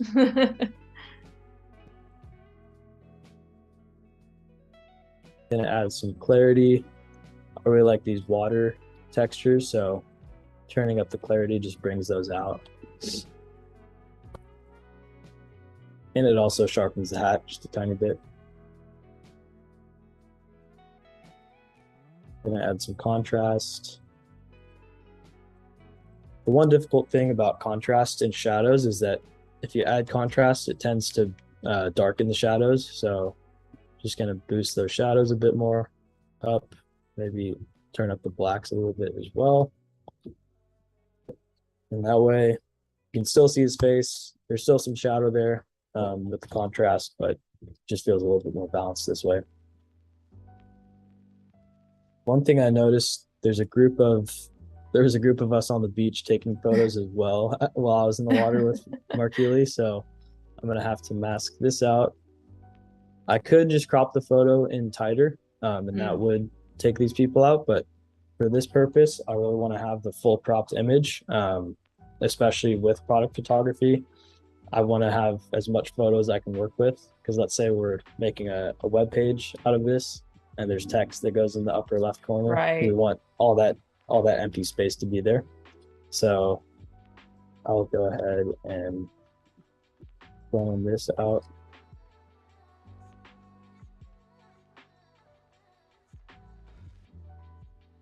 Let's see if this works. Might be a little tricky with the rocks. Yeah, there's a lot of texture back there.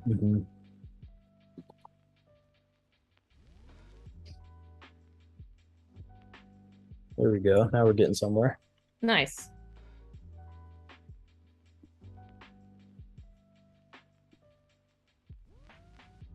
We have a question in chat.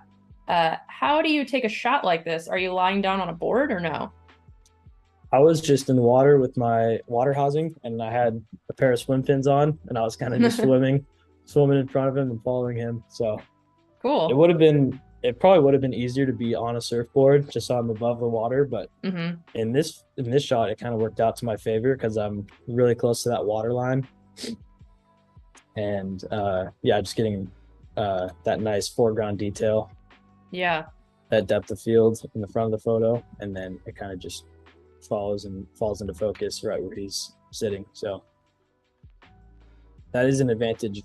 If I'm just swimming in the water taking this photo, I get a little closer to the water and get those nice details in there. The water was really blue here, so I'm going to boost the vibrance a little bit. I think I'm going to add some aqua color.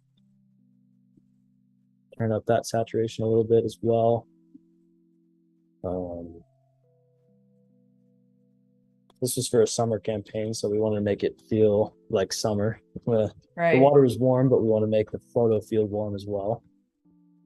So adding a touch of aqua in the water just makes it feel a little bit more inviting.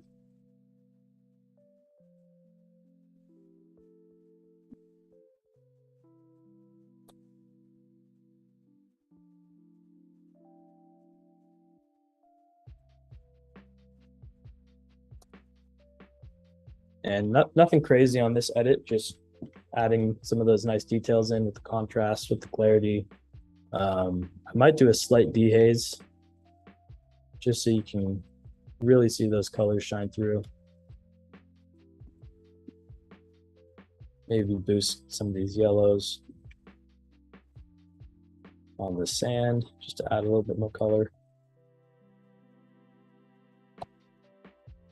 I'm curious how many times it took you to get this photo. Like, do a lot of your photos end up blurry? Like when you're trying to balance in the water and then your subject is also moving and the water is moving? It sounds really chaotic to me. Yeah. And like I said, underwater photography, water photography, it's a whole new challenge when you're in the water taking photos. But I'd say half of my photos just have water spots on the front of the lens. Oh no, yeah. There's nothing you can do about it. It's like just completely covering the subject. And so on that note, when I'm shooting in the water, I'll just have a really fast shutter setting on my camera. So I take, 5-6 photos a second. And that way, fingers crossed, one of those photos doesn't have a water spot on it and it comes out looking clean. So yeah, these are a few of my product photos I'm most proud of. Really fun just to be able to mix that story of being in an environment, but also showcasing a product and kind of showing those two worlds together. So I can hop onto another project I did recently up in Mammoth. I was shooting some hats up there called the Hot Springs collection.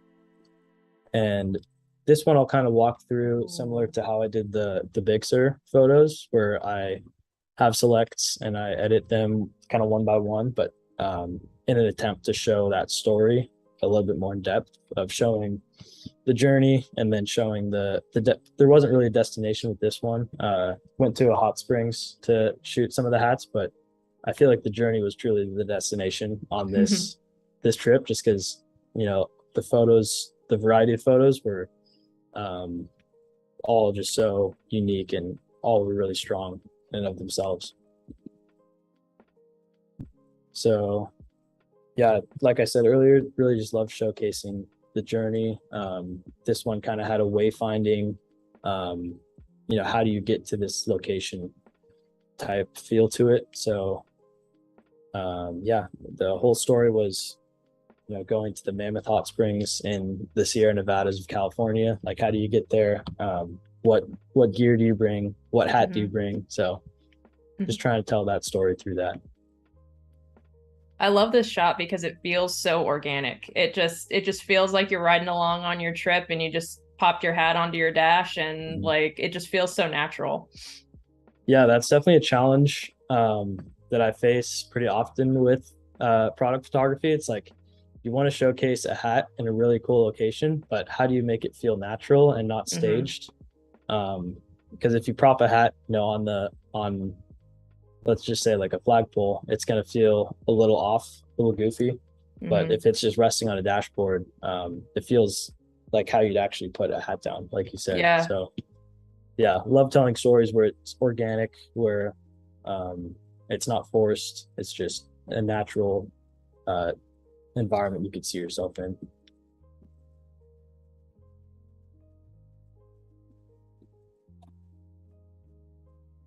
Question from chat. Yeah. How often do you travel for work and how long are you away when you do? It's a good question. Right now I travel probably about once a month for work. I wouldn't say it's too often or too demanding, but the travel trips I go on could be anywhere from like a day trip where we just shoot, a golf course and do like 9 holes on a golf course, and it takes, 2-3 hours. Or we could go on a trip like this where it's a road trip up to Mammoth. I think on this trip in particular, I was gone for about 3 days. So it helps to have more time, just to have that leniency of not having to shoot everything in a couple hours time. But, right. Yeah, it's nice to have a day where you can kind of scout locations, figure out what works, what doesn't, and then anything you missed the first day, you can go back and shoot. So I always like to have more time than less time when shooting, even if that second day I'm just enjoying the scenery and then grabbing a couple pickup shots here and there. It's nice to have a little bit of flexibility when I'm on the road.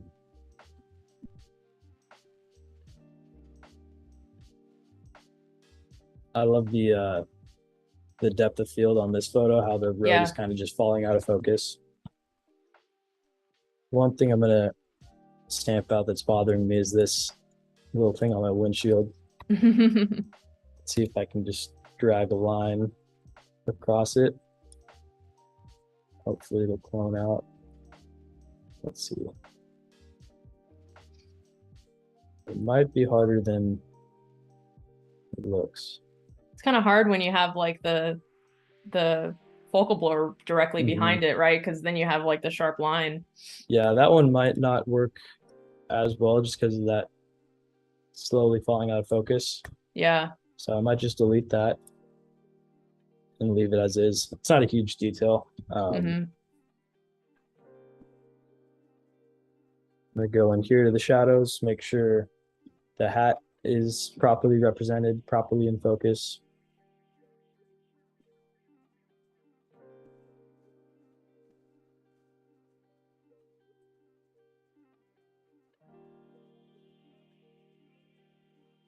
What are some other places that you have traveled for work? Yeah, good question. So this was one of my most recent trips to Mammoth. I mentioned I went to Cabo a few months ago. That was probably the largest trip to date, where we had upwards of 20 people there, working with logistics and working with the talent that was there. I've gone to Mount Hood in Oregon to shoot some winter campaigns. Let's see, I went to Utah a few weeks ago to shoot a signature hat up there that is dropping shortly. Nice. Yep. Oh, I love this one. So this was at the hot springs at Mammoth. So this was kind of the destination, you could call it. But yeah, I love the reflection that we're getting off the rock here. Yeah. And then as well as the Sierra Nevadas in the background.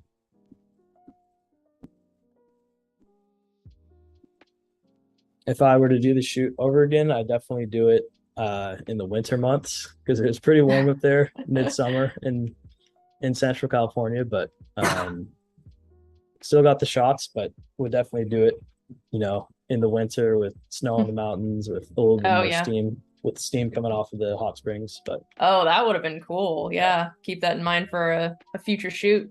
Absolutely. I'm going to add a little bit of clarity to the hat just so you can see that logo. It's a little bit more pronounced.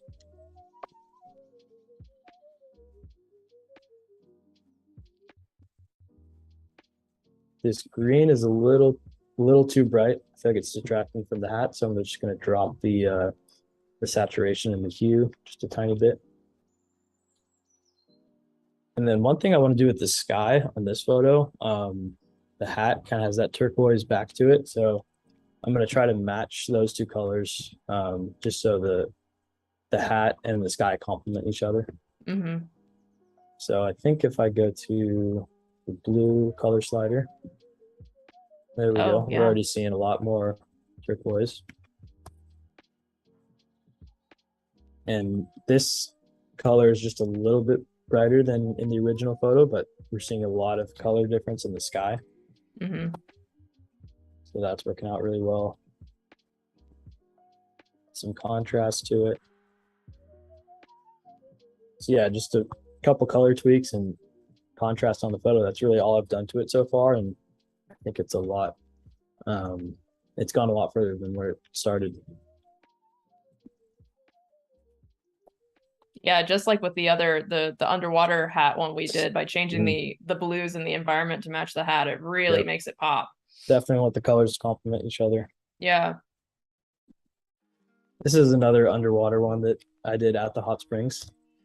Definitely a hard shot to get, but you can kind of see in the end here, I had the hat propped up on a stick. Nice. So I think what we'll do with this photo, we'll do some basic edits in Lightroom, and then we'll warp the back half of the hat in Photoshop just to make it feel a little bit more natural. just because it is pretty stretched out in the back here. And then I might want to add a high pass filter on the bottom of the photo because it's kind of cloudy in the water, but you get some nice limestone rock details that we can really bring out. Highlights look a little harsh to me. Yeah, I was about to say, let's see. We have a couple of questions. Chat's full of questions today. Awesome. How do you go about finding work and getting hired for photography?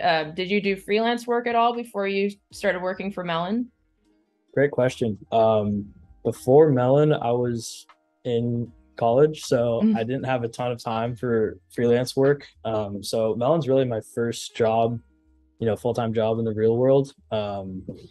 But before the hiring process, what I did was I just really built out my portfolio and my Behance with photo projects that I had just done in my free time to kind of show that I was capable with the camera, capable of telling stories. And I think through showing that in my portfolio, it kind of went a long way. And that's kind of what landed me here. Instead of telling stories of just like hiking and camping, now I'm telling it but with hats in the mix. So I'd say building out a portfolio is probably the best way to start that. And it doesn't necessarily have to be corporate work that you're doing. It could just be what you're passionate about, and you just have to show that you're competent in what you're doing, and then I think that will get you where you need to be. So yeah.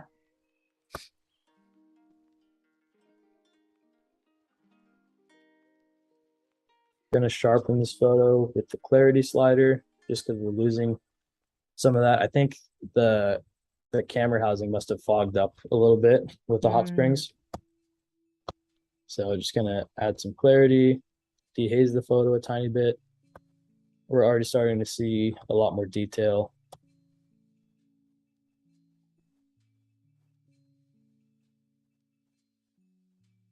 And then I'm gonna do the same thing with the sky as I did with the previous photo. Just make it more turquoise, make those two colors feel a little bit more together. That way the sky is a lot more prominent. It's not just gray and light blue. It has more of a color to it. And then I think this photo should be ready for Photoshop. Cool. So in Photoshop, like I said, just gonna warp the back half of the hat to make it feel more natural to how it would be. Like I said, I was holding it with a stick, so it wasn't the most. It was a little stretched out, and just need to make a couple adjustments. So with the background layer selected, just pressing Command J to duplicate the layer.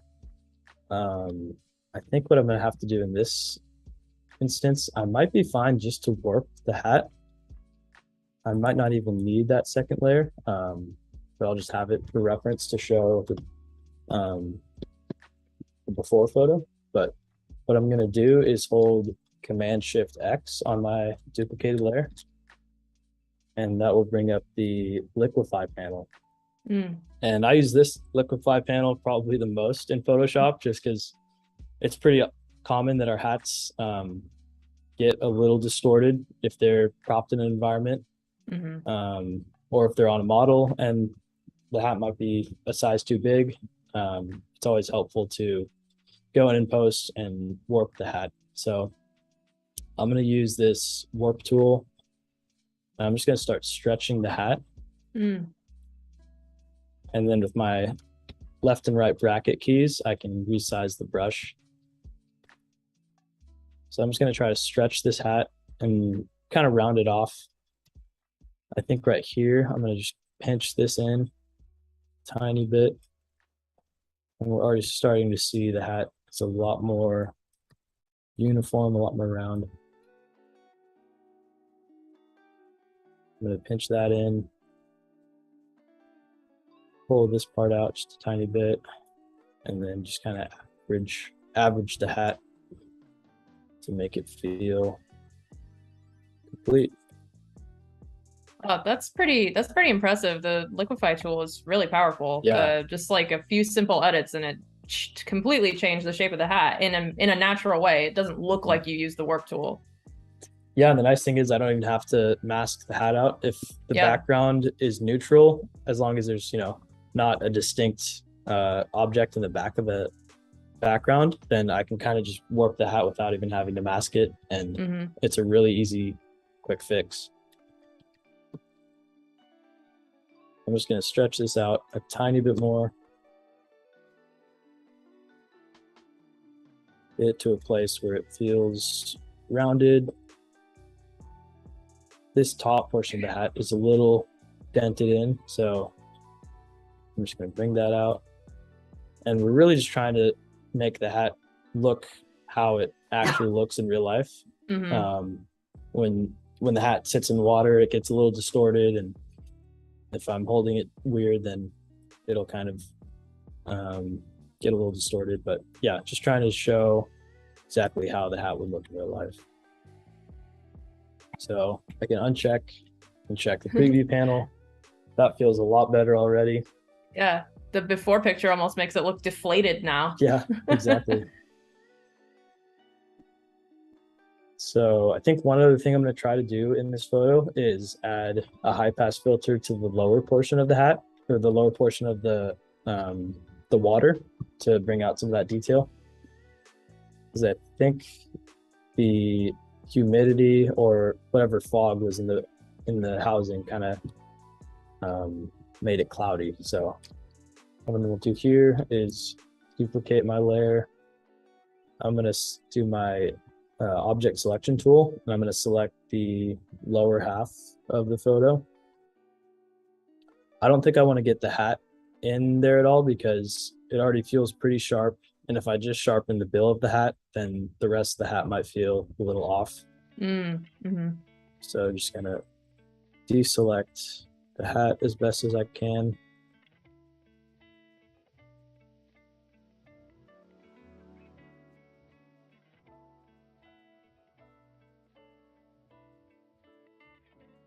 Almost there.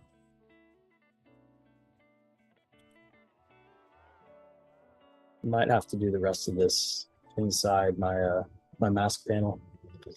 So I'm going to click layer mask, double click this to open it.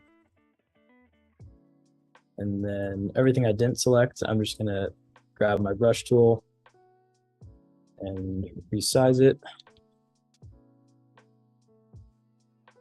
And then subtract. There we go. I'm just going to do a loose selection of the bill of the hat, and I can always feather it afterwards just to get it smoother.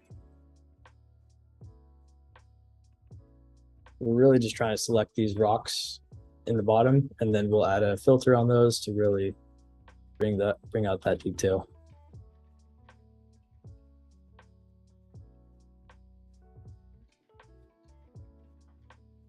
So I'm going to feather it a tiny bit more in this lower section.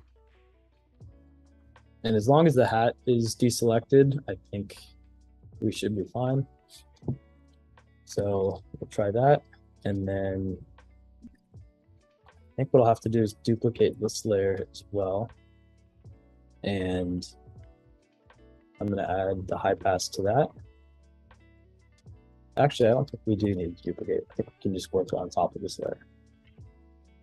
And then go to filter, other, high pass filter. And we're just trying to find the most texture with the radius of these pixels. So whenever we see the most texture on those rocks, I'm going to select that.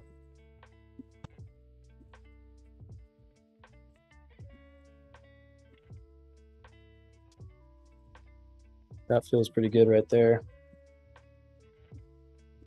And then I'll go to where it says normal and I'll select overlay. And then already seeing a lot more detail. Those rocks. And that way the water just feels a lot more clear, a lot more sharp. I'll drag that background layer to where we started. and you can just tell the difference already. Yeah, it The looks a lot hat's less murky. right. Water looks a lot less murky. The hat is in a good shape that we want it in. So yeah, I think that will do it for this photo. Awesome.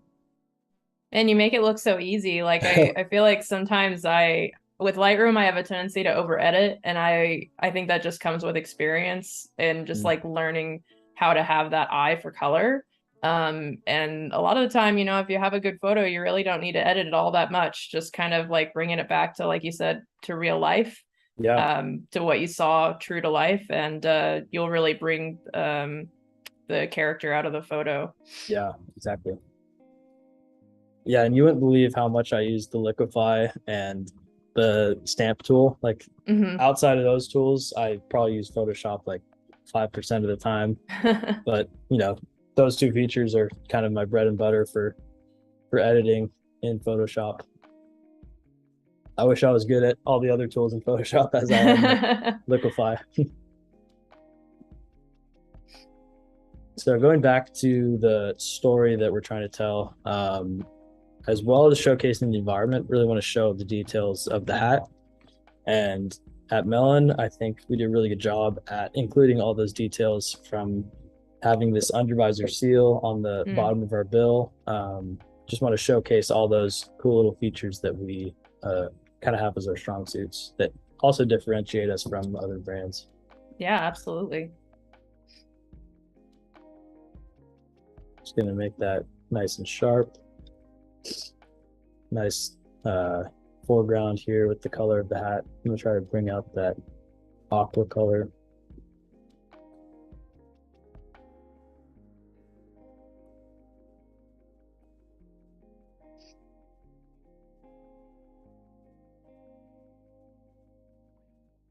And this was a really fun product to shoot because I basically just set out and camped for a couple days and took those hats with me. And I think in doing that, it made the story feel a lot more authentic. I was able to get those, you know, sunrise and sunset photos that I otherwise wouldn't have really been able to get to. So I think that's a huge part of a storytelling piece, is actually living out the story and not just trying to emulate some story, but you know, living it out. And then I think your photos will reflect that in the long run. Yeah, you're almost putting yourself into the place of the consumer, what the consumer would experience if they purchase this hat. Yeah, not just selling a product, but selling the experience that goes with it. Right.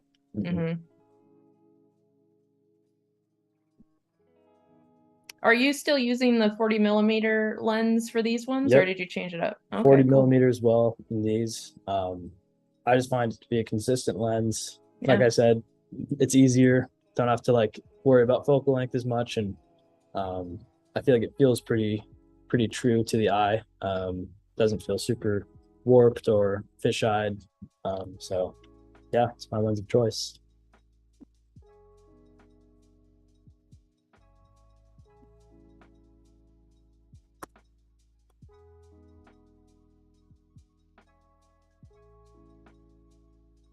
And in this photo, also trying to show, you know, hats in a natural environment, not just setting them in a propped up somewhere, but just setting them down on a cooler and feeling, you know, what's the natural place I'd put my hat down, and trying to show that authentic story.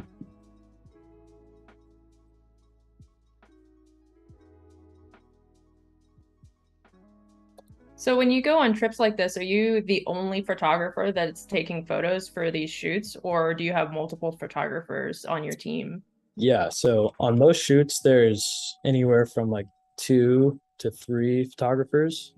It's helpful just to have like a second shooter to pick up videos or get ad content, you know, user generated content, things like that. But in this shoot in particular, it was just a solo trip. It's kind of something that I initiated and set forth to do, and luckily, you know, the company was cool with it and wanted me to do it, so worked out well for me. But it would be nice to, or at least for me, I prefer going on shoots with multiple shooters, multiple people out there with me. It's definitely helpful to like feed off of other photographers and get inspired through them. But in saying that, it is also nice to have these solo trips and kind of just do my own thing, go where I want to go. And yeah.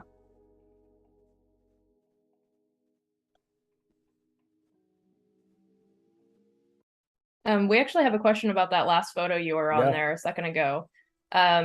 Steve chat made a point about the Yeti logo. Is that something that you would typically clone stamp out because like you're not necessarily selling the Yeti cooler, or is Right. that something that you would keep in to kind of like help sell the story? Yeah, that's a good question. And I think in this instance, we are trying to sell a story and have it be informative. Like, this is the gear that you bring, and kind of showcase like other products that help you go on these adventures. So I think having the Yeti in there, in this instance, having like a hatchet and a water bottle, it kind of helps sell that story of like relating to the consumer and getting outside. Like, these are the tools you need to do the job. So we also have like a huge affinity for Yeti. We love Yeti as a company, and think they showcase their products really well. So it's cool to kind of promote products on the sideline, as long as they don't oversell the product that you're trying to sell. But yeah, good call out. Normally, if there's like a golf photo and someone's golfed out or decked out in golf gear and they're wearing like a really nice polo, we would probably mask out the logo just so it doesn't, overshine the hat that we're trying to sell. But I think in this case, it makes sense to kind of complement the product with other products that you see it with, if that makes sense.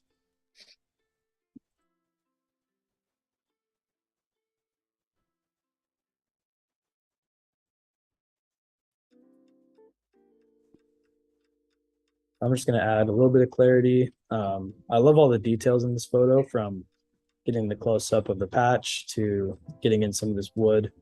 So yeah, just going to add some clarity, add some texture.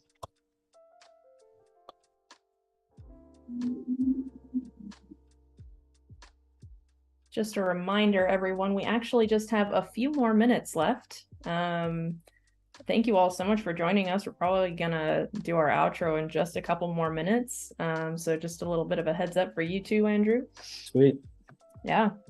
Well, let me wrap up with one final photo. This is one that I love taking supplementary photos that kind of complement the story. So this photo obviously doesn't have any product in it, but it kind of sells, the experience, sells the location. So I'm just going to edit this one real quick, just because I'm really proud of it.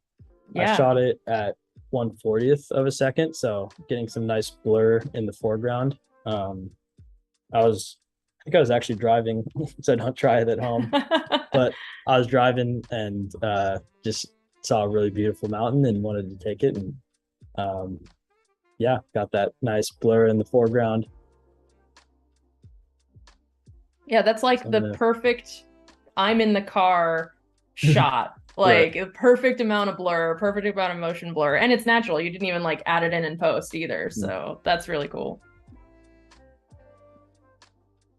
So yeah, just gonna edit some of these colors, really have those yellows and greens shine through. And then I think I'm gonna add a touch of turquoise to the sky just to really tie it into the story. Let's say if this was part of a homepage and there's a product image next to it, it's nice just to have those complementary colors work with each other. Add some clarity, get the detail on that mountain.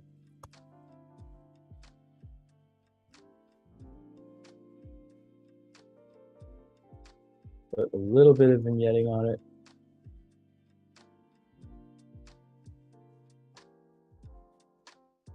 Then there's a few spots here. The one thing about shooting at this slow of a shutter speed is that you have to have your aperture really open, and then that if you have a wider aperture, then you just get a lot of spots on your camera, especially if your sensor's not clean like mine. Just gonna take those out.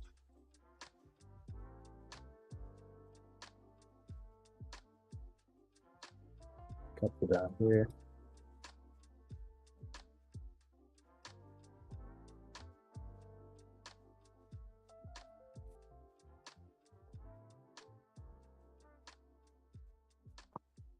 Yeah, that'll do it.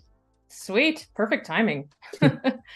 All right, you guys. Well, that is about all we have for you today. Thank you, Andrew, so much for joining us. It was really awesome to see some of your workflow and some of your personal and corporate photos. It was a really nice time. And also, everyone, don't forget to follow Andrew on Instagram and Behance. If you would like to see more of his future projects that he does with Melon or any of his personal projects. And also stick around. Up next, we have Nick Longo with the Packaging Design Bootcamp. And after that, we have character design with Delta Tango Mike at 12 p.m. PT. So yeah, thank you all for joining us and stick around. Awesome. Bye. Thanks, Cody.